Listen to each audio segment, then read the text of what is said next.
Good afternoon. This is Raven Dana, and thank you for tuning in to Walking Between the Worlds. This is class 1 of how to navigate the between.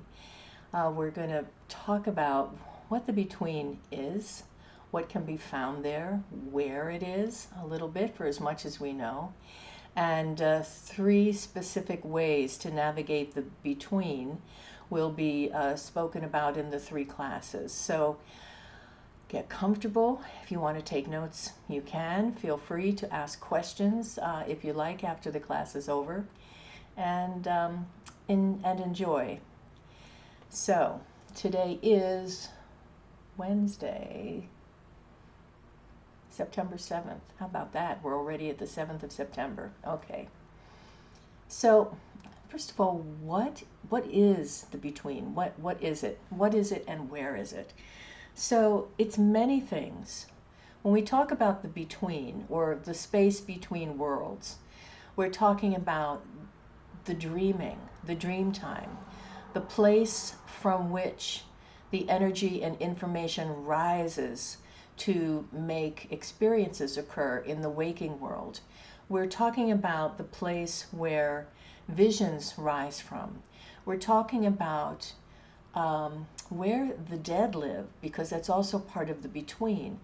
We're talking about the place where mythic stories rise, where the creative potential lives. When if you're an artist or a writer or a musician and you've had something come to you, especially in the middle of the night, fully formed, that place where it rises from, where you have that feeling, I have to catch it and record it, I have to catch it and write it down. Well, that's rising from the between. We can also speak about the between as our vast, connected unconscious, that space in which we are literally interconnected to each other, to the mythic realms, to all of nature, and to the beings and all of the different life forms that live in the planes of reality that are outside or just beyond the reach of our 3-dimensional waking consciousness. So again, in the same way that there are notes, there are sounds and vibrations that our ears cannot hear, there are certainly colors, there is light in the spectrum that our physical eyes cannot see. That doesn't make those realities any less real. There is light that we cannot see. There are sounds that we cannot hear. That doesn't mean that they don't exist. And using that as a model to begin this conversation, consider that there are places of reality, there are existences, there are planes of experience and dimensions of reality that exist adjacent to, parallel with, and in connection to our regular, ordinary waking reality. And in fact, those places often intermingle, produce signs and symbols, and give us deeper understanding and awareness of the world in which we live. Given that we live in 3 dimensions, for the most part, or at least our bodies live in 3 dimensions, we can't take in and manage all of the energy and information that exists in the between for 2 reasons. First of all, our equipment, our nervous system, isn't designed to handle all of that input. And secondly, because a lot of those places and experiences are not translatable into our regular 3-dimensional waking way of being in this particular worldview. So that doesn't mean that we don't visit these other places, and it doesn't mean that we aren't connected to them. So in our class, what we're going to do is look at the gates between the worlds, the dream gate, the meditation gate, and the imagination gate, as 3 different ways to navigate the between. So the spacious present is another way to think of the between, that there's linear time and then there's spacious time. It has to do with the movements between the past and the future, and where we travel in our dreams. the place again of high creativity. The Aboriginals called the between the dreaming. And the dreaming is more than where we go when we sleep or the dreams that we have. The dreaming is an interconnected realm of being out of which reality as we know it when we're awake is generated. So it's that we dream something, or it exists in the imaginal world before it exists in the three-dimensional world. So in that way we can say that all of life has been dreamed by the universe, right? It's a very interesting way to see things. And in fact, our way of doing things almost always begins with us consciously imagining that we're doing the thing, projecting ourselves into the future with thoughts and images that have to do with what we're looking to accomplish. So when we talk about the between and the dreaming, there's an element, an aspect of it that we already know because we practice it on a daily basis. But it happens so quickly, we don't really recognize what we're doing. So when we work with traveling in the dreaming, we get to slow that process down a little bit and look at it a little bit more intently. To travel well in the dream space, in the between worlds, we have to recognize that there's a different language that occurs when we're in the dreaming. Now, you may have had experiences of dreams that made perfect sense while you were asleep, and upon awakening, it's like, what in the hell was that about? Well, if you sit quietly with those dreams, you might actually be able to bring back some of the meaning and some of the information. Because yes, there is a whole different order of things that happens in the between. Words are not the language that the between operates in. It is a language of images, a language of symbols, and a language of emotions. And emotions, again, are energy in motion. So often we will use the currency of emotion to get to places in the between. If we're looking to visit someone that's passed, then our connection, our love for them, our longing for them can become a path, a gateway that takes us toward that experience or toward that person in the between. The world around us contains countless messages that rise from the between places, from our larger self, from our deep awareness that has direct access to these other realms of being and of information. And if we look around, we might notice that things have broken through from that particular realm. We might notice meaningful coincidences, bizarre synchronicities. We might notice that there's a repetition of a symbol that occurs that has meaning for us. And if you talk to people, you're going to discover this, that that language, that symbol language, is actually unique to each of us, even though it exists throughout history and throughout the world and throughout different myths and cultures. So when interpreting the information we get from a dream or from a vision or from a deep experience, it's important that you know something about the way your symbol world operates. Because looking at dream interpretation, looking something up about what does this mean when you're dreaming, it's not going to get you where you want to go. It's going to give you some generalized blanket statement that may or may not have anything to do with the meaning to you. And if you just think of it this way, we can use words that to one person have a completely different set of thoughts and energies and emotions than another person. I can say the word thunderstorm. Somebody's going to think terrifying, lightning strikes, hide under the bed, put the covers over my head, and become tense and become agitated, where somebody else might think, the smell of rain, petrichor, Thor, the beauty of the lightning in the sky, the rolling clouds, the rainbow after the storm, and feel energized, invigorated, and relaxed. So that symbol, a thunderstorm, is going to mean something completely different to those two people if that symbol shows up in an image, a vision, or a dream. So you can't just take, you can, but it doesn't work, to take a blanket assessment about symbols and lay it on top of your experience.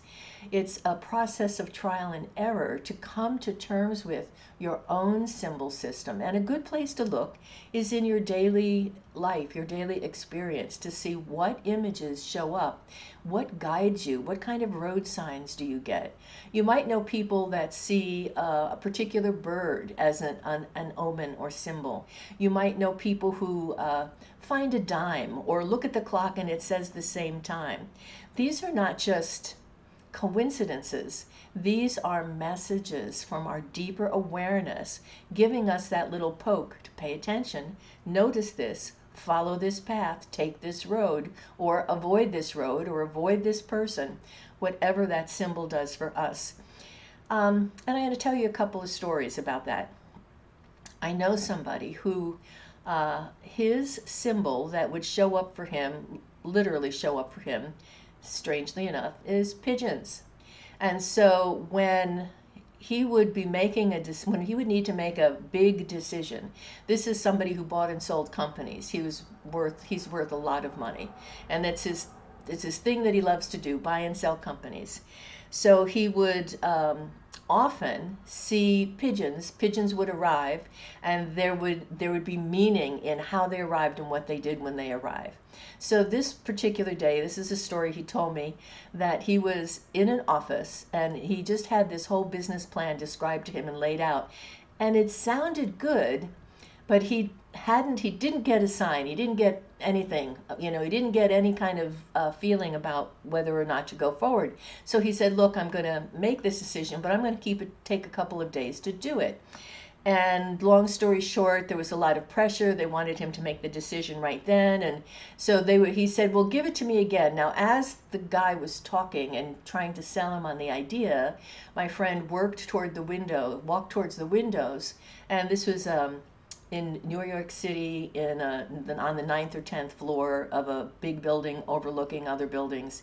And he walks towards the window and he stands there looking down, and just as the guy is telling him about this particular aspect of the business, a pigeon flies into the window and plummets to the ground. The guy talking didn't see it happen. My friend saw it happen, and he just turned on his heel and said, no, I'm not buying this company. No explanation, no nothing. He certainly wasn't going to explain the pigeon move to the guy, and said, no, absolutely not. And of course, as it turned out later on down the road, about a year later, that company he discovered was doing some really shady things, and people were arrested. The company went under. Anyway, okay, so there's that story. Symbols can also break through in a variety of ways. If you've ever had a dream where you thought you were awake, but then you weren't, everything looked right, except something was just a little off. Symbols can often break through in that way from the between. So, for example, once I dreamt that I woke up. I walked into where my kids were sleeping, which was both in their bottom bunk of their beds, which was unusual. They usually slept with me, right? Or at least climbed in at some point in the night. And there was a big green monkey hanging from the bar of the top bunk. And I thought, I didn't recognize that. I didn't notice that here. And then I turned and I noticed the light coming through the window it seemed like the wrong time of day. The light comes through in the afternoon that way. Okay, I noticed that. I woke up again. And again, I was sure I was awake. I did the same thing, got out of bed, walked into the other rooms, saw the kids in there, and there again was this monkey. And I'm like, this is so weird. I guess that monkey really is here. Somebody brought it and I missed it. And then I woke up again. This time I actually woke up and went in again, same way. There was no monkey, and I thought, okay, those first 2 times were false starts. Didn't think much more about it, just scratched my head, went, that was odd. Got the kids up and fed and ready, and we went to the grocery store, and when we're walking out of the grocery store, my older daughter tugged on me and asked for a quarter to put in the little machine, where you get a thing out and there's a container that has a little a ring or a ball or something in it. So she puts her quarter in and she gets two containers out. Now my other daughter was much smaller at the time, not at all interested in that. She was, I don't know, not very old, maybe 6 months old or so. Anyway, so she gets two of those things out and she says, "Oh, here, one must be for you." So she gives me mine. She opens hers. I forget what she got. She got something.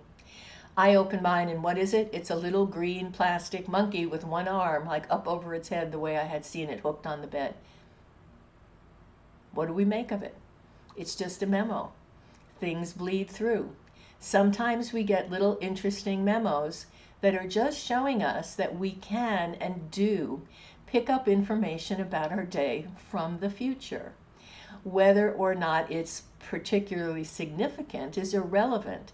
It's that it happens at all that's important, and that with some practice and training, we can pick up on more significant things coming to us from the future in our dream space.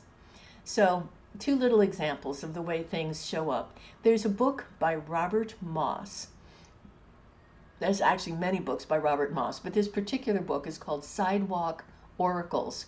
And it talks about this practice of noticing what's interesting and unusual in your environment as a way of discovering more about your own symbol system and how the hidden worlds, the between, speaks to you directly.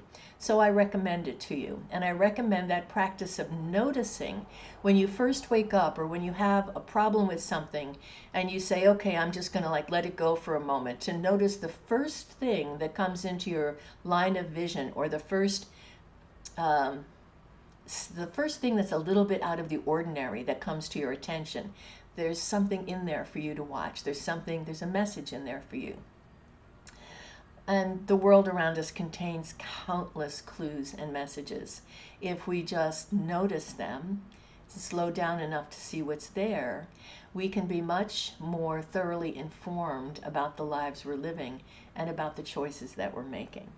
So, again, like any new language, we have to practice. We have to get in the zone of noticing rather than analyzing, trying to figure out. Instead, we need to notice and feel, right? What's our body telling us? What are we noticing, and what is our body saying about what we're noticing? How do we feel when we see this thing?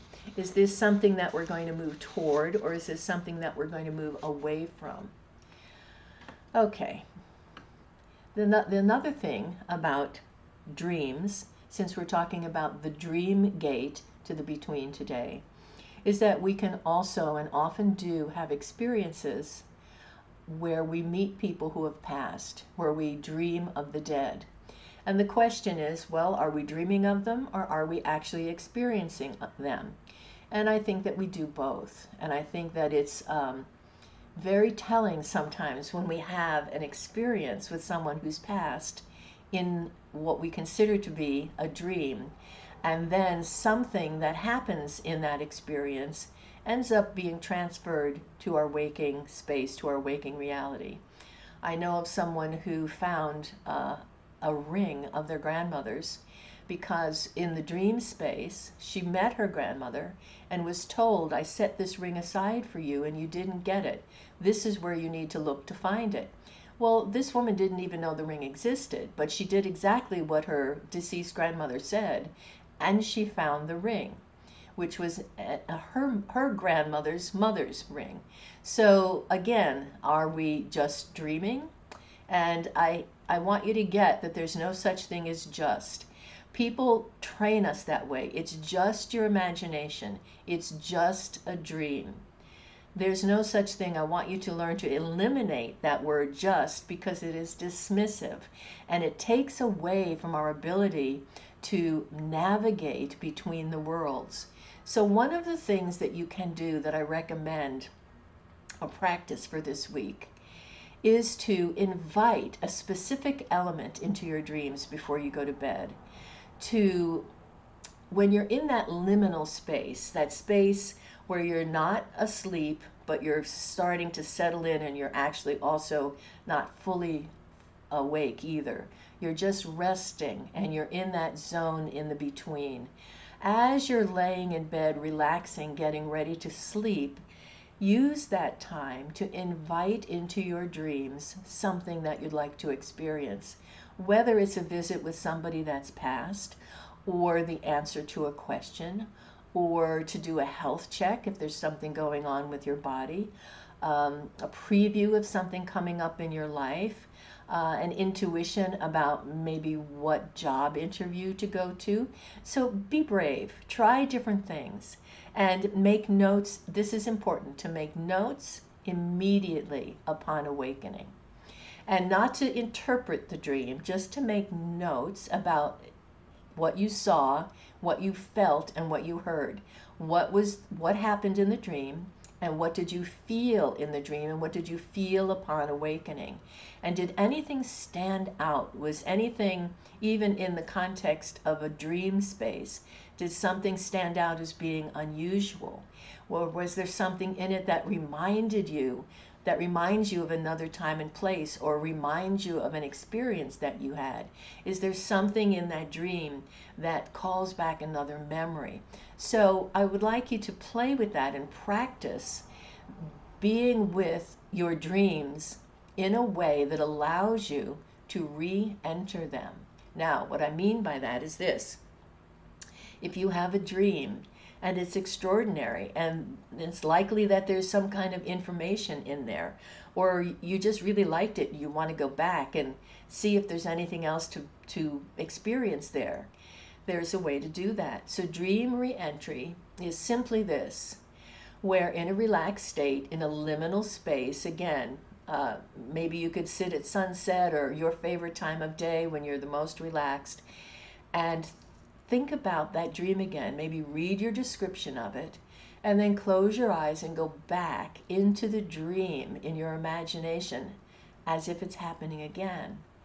And just see what happens. See if the dream continues.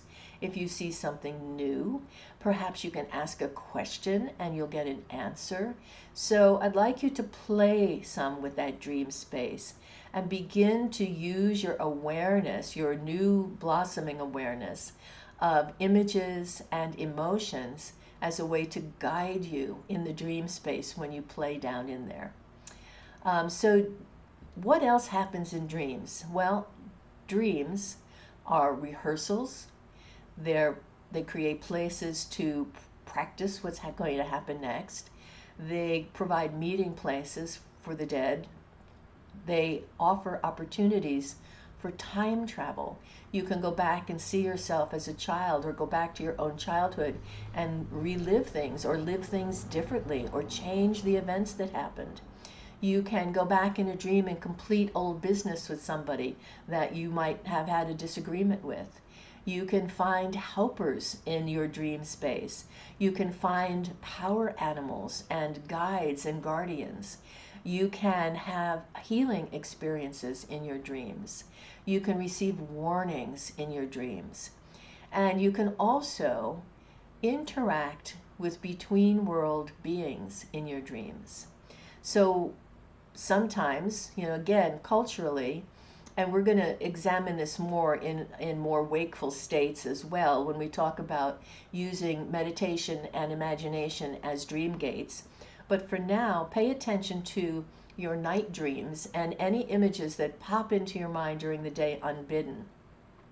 Because the dreaming time, the dream space, is also a place where you can meet and mingle with beings that you're not necessarily going to have any contact with when you're in full conscious awareness. So you may, for example, intermingle with beings that you consider to be fairies, gnomes, elves. And again, however your mind represents those things, that's how they're going to show up for you. It doesn't mean that that's what they actually look like. It's what your mind does with the information to give you something familiar enough to recognize it. So when you play with your images and symbols, keep that in mind, that there's nothing concrete about what you're getting, that it's a layer of information. And dreams and visions And encounters that we have in the between are heavily layered with meaning, right? Layered like lasagna, layer after layer after layer. So what we need to do is sit with those things, mine those things, and see what the images and the emotions are that will lead us forward. All right.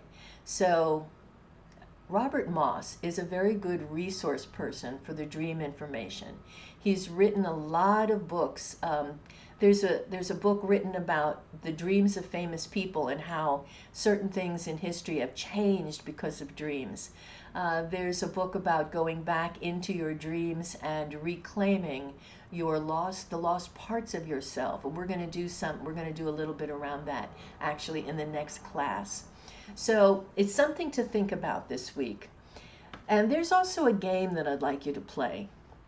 I'd like you to get together with a friend or two and just take a look at common words and explore not so much the meaning, but how you feel and what you associate with those words. This is going to help you cultivate an awareness of your symbol language. So, for example, you write down a list of words. Bonfire, yellow, winter, dog, cat, blue, rose, evil, basketball, ambulance. It doesn't matter. You make a list of words and make it a good 15 to 20 words, not more than that, or it'll get too confusing and such. But give it a good 15 words. And what you do is how you play the game is you have a piece of paper and you say the word out loud. And when you say the word out loud, the players each write down a word that represents a feeling or an association with the word you spoke. So again, if I say storm, you might say beautiful, or you might say frightening, or you might say love that, or you might say, whatever you might say. If I say the color red, somebody might say rose, somebody might say love, somebody might say anger, somebody might say ambulance, right? So what you will notice is that there will be very different associations made with very common words. And that's a way to start to get in touch with the deeper associations and symbols that you have for the common objects in your life. So that when you look at what rises from the between, the symbols in your dreams, the symbols that will show up when we meditate and use imagery, then that's going to give you some working knowledge of the language that already exists in your own deep conscious mind. So again, it's a place to play, and it's a great practice for getting better at noticing the communications that rise from the between in your everyday encounters in the waking world. Okay, so that's class 1. That's plenty, I think, for today. And now we'll do a meditation. And I'm going to take you we'll do a waking dream, but I'll take you into a dream space and we'll explore a bit in there. So get yourself comfortable. And a place where you can rest and have your back supported for about 12 to 15 minutes. Okay. Bring your attention to your breath and allow yourself to float on the sensations of breathing. Slow, deep breaths that let you fully relax. Feel the way your whole body rises up on the inhale and drifts gently down on the exhale. Soften, relax. Close your eyes and bring your attention deeply into the sensations of breathing. Notice the way you let go a little more with every exhale.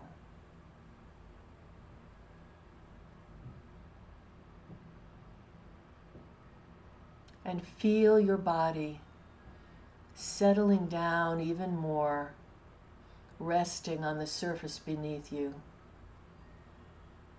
Your belly softens. Your jaw is soft. Your shoulders drop away from your ears. And as you relax,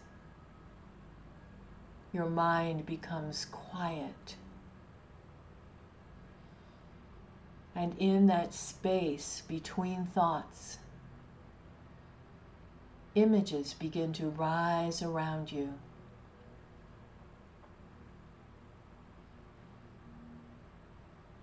And what you see is an expanse of green with a stone wall. It's a garden wall. And in that garden wall is a wooden door. And you walk across the grass and to the door. And you push it open effortlessly and step through. And on the other side of that door, you stop and look around. You see trees. You see a stream. You also see a table. And when you walk up to that table, you see a few familiar things. Things from your own childhood. Maybe even things that you have forgotten. You notice them. You reach out and touch them.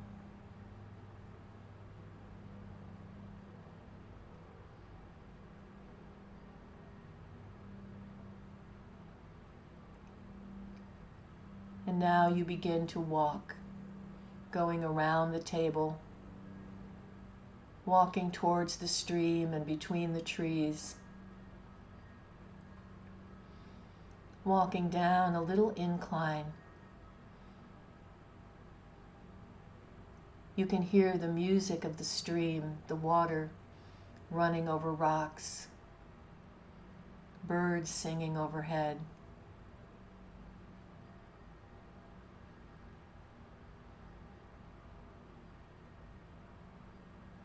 You can hear the whispering of the leaves as the wind blows. And there's someone standing that you just begin to notice through the trees. A person standing also looking at the stream.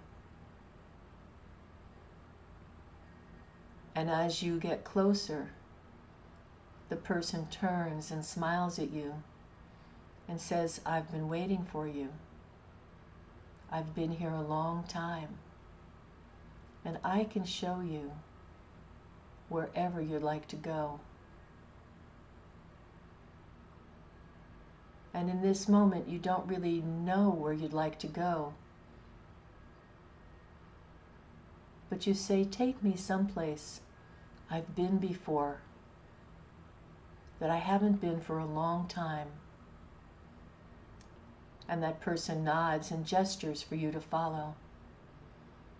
And you walk along the little stream and pass beneath the trees.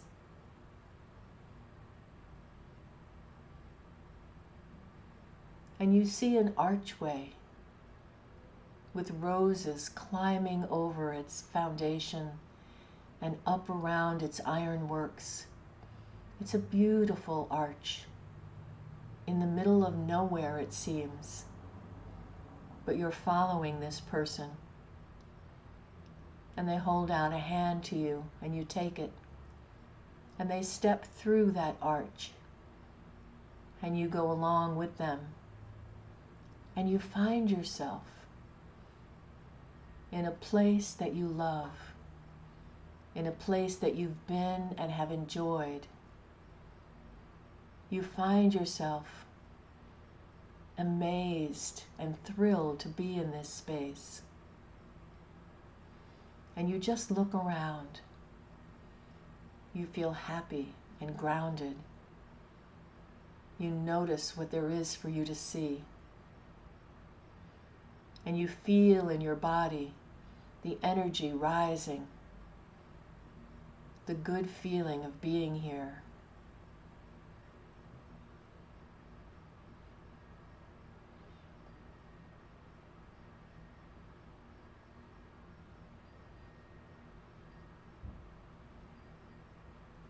And that same person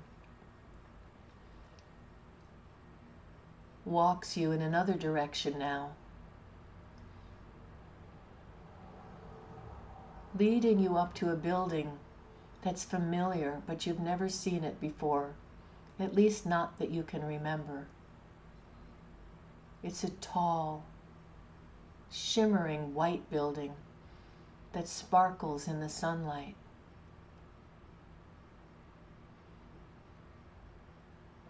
There are 3 steps, and the person with you gestures for you to go up those stairs and enter that place, and nods to you in encouragement, so you do. You feel a sense of reverence, and you slip off your shoes and walk up those steps that are warm beneath your feet, and push open the tall door and step inside. And here you notice a space open to the sky, with light shimmering down through stained glass windows in the walls.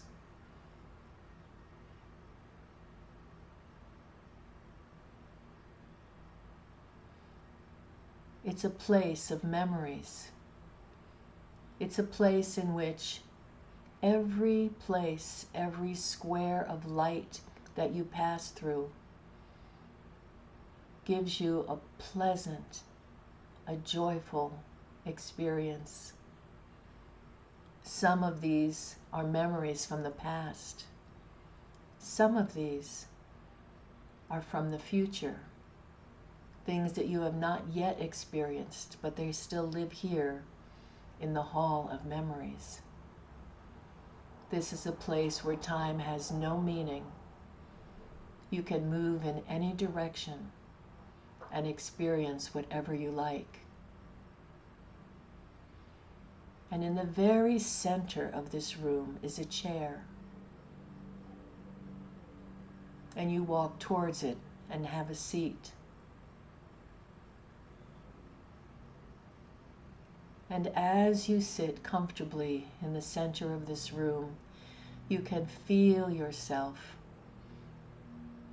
getting filled with light, energy, awareness, a sense of security, an awareness that you can travel anywhere you choose. And through the open door, when you look out, you can see that person still standing, waiting for you. And you feel, this person has my back. I can do this. And in that moment, you close your eyes, still seeing the light of the sun behind your eyelids. You can feel the sun on your skin, and you bring your attention back to your breath. You breathe deeply, calling yourself back to your body, to the moment, to the room in which you rest. Breath by breath, you begin to call yourself back, bringing with you this experience of having someone with you anytime you choose to travel the between. Breath by breath, you fill your body again with your own awareness and come to the sensation of clothing against your skin and the rise of your inhale and gentle down drift of your exhale. You return to the moment fully, relaxed, refreshed, and you allow your eyes to open.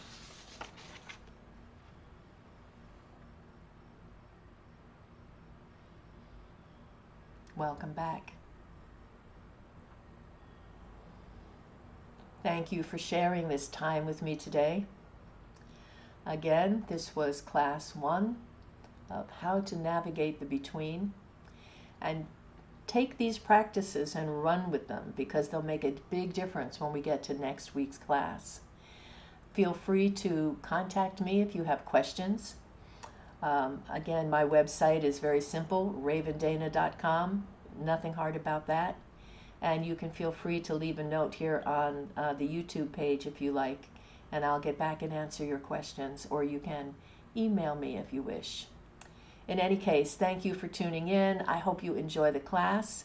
Good travels, safe travels, and we will talk again very soon. Have an excellent Wednesday afternoon and evening.